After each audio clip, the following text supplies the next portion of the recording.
Hello, and welcome to a brief overview of the importance of two important mental representations that influence humans' thinking, valuing, and behaving. My name is Bill Hewitt, and I'm Professor Emeritus at Valdosta State University and Adjunct Professor at Capella University. Human beings have an innate ability and desire to understand the reality of the world in which they live. As they interact and organize their experiences with the world, they create mental representations and then use those mental representations to form understandings for further interactions. These are cognitive representations of the real or imagined world as it supposedly exists. They are a map rather than an exact replica of the territory they represent. Because they are merely constructed representations, they are not necessarily accurate, nor do they include all of the critical features of reality.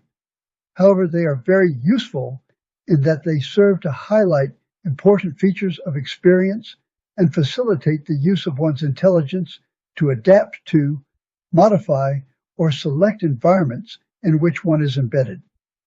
These mental representations are created at a variety of levels, from general ideas about the nature of reality to specific steps about how to accomplish tasks such as getting ready to go to work, ordering food at a restaurant, or interacting with others in a social situation. Quite often these mental representations are implicit, having been developed within a specific socio-cultural context. The term worldview is often used as the most encompassing mental representation and has been defined as the set of beliefs about fundamental aspects of reality that provide the foundation for and influence all one's perceiving, thinking, knowing, and doing. A worldview will address such issues as: what is prime reality, the really real? What is the nature of external reality, the world around us? What is a human being? What happens to a person at death? Or how is it possible to know anything at all? There are three broad categories of worldviews that are primarily used today. First, a physical, materialistic worldview assumes the material world represents all that is real. Modern science is largely based on this worldview. Second, a cosmic spiritual worldview proposes that a spiritual soul exists in an abstract, ill-defined space and will continue to exist after physical death. There are many varieties of this worldview, from shamanism to New Age philosophies. Finally, a God-centered worldview advocates that both the material and spiritual components of the universe or cosmos are under the control of a creator. Those who hold this worldview generally propose that a spiritual soul will continue to exist after physical death, but that existence in the afterlife is in a well-defined space often referred to as heaven or paradise. Most global religions favor this worldview.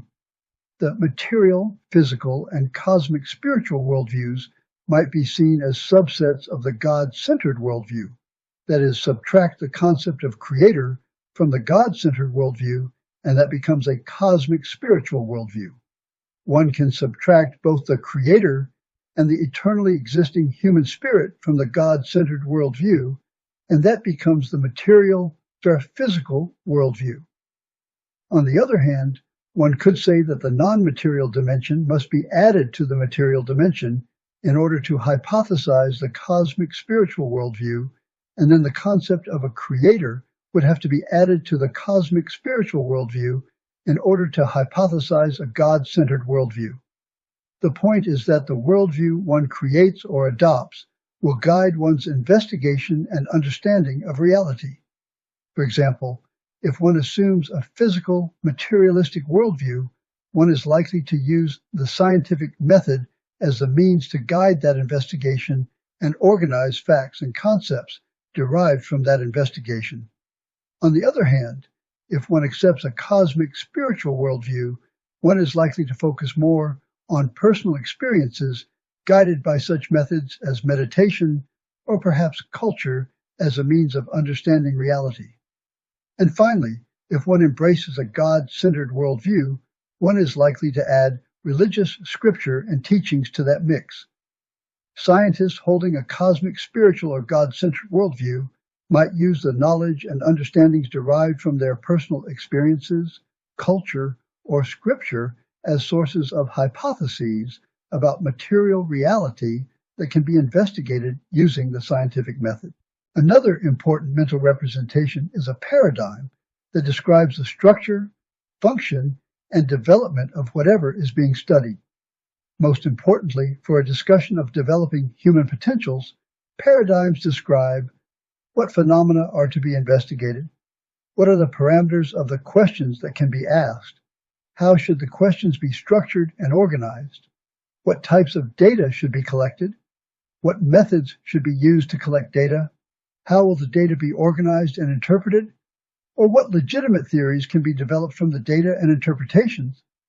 Four major paradigms used today to study human development include behaviorism with a focus on observable behavior, cognitivism with a focus on mental processing of one's thinking, feeling, agency, and behavior, as well as interactions with the environment, humanism with a focus on emotions and personal values, social cognition with a focus on the reciprocal interactions among personal characteristics, such as the mental representations being discussed, overt behavior, and the environment.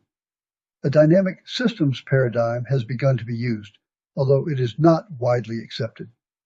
This paradigm focuses on the processes or interactions among the various domains of human development, such as thinking, feeling, agency, and behavior, as well as a variety of levels of the environment, and incorporates many of the methods and data developed by the other paradigms.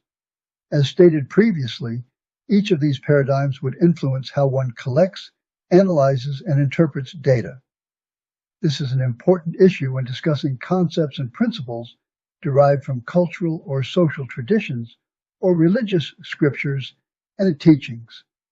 For example, there might be various interpretations of the phrase, "spare the rod and spoil the child," based on the verse from the King James translation of Proverbs 13:24.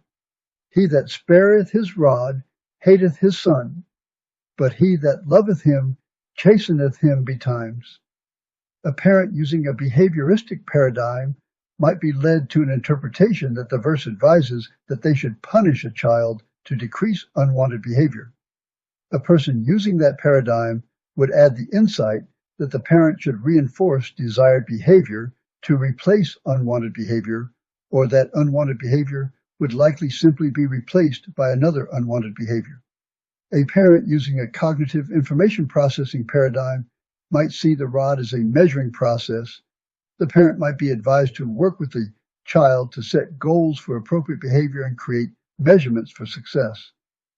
A parent using a humanistic paradigm might agree that discussing discipline with the child is important, but that the individual learner should be involved in selecting the rod by which they will be assessed.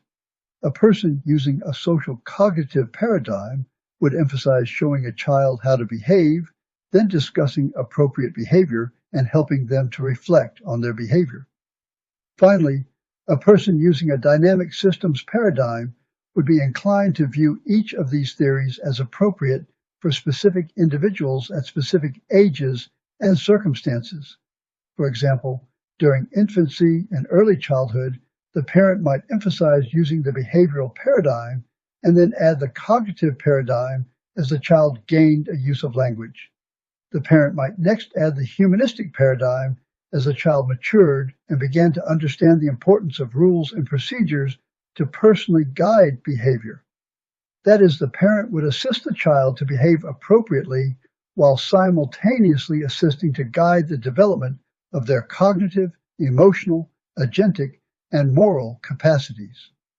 As the youth matures into adolescence, the parent would help the individual make decisions and guide their own behavior. As you investigate the materials on developing human potentials, it is important to consider the worldview and paradigm of the author.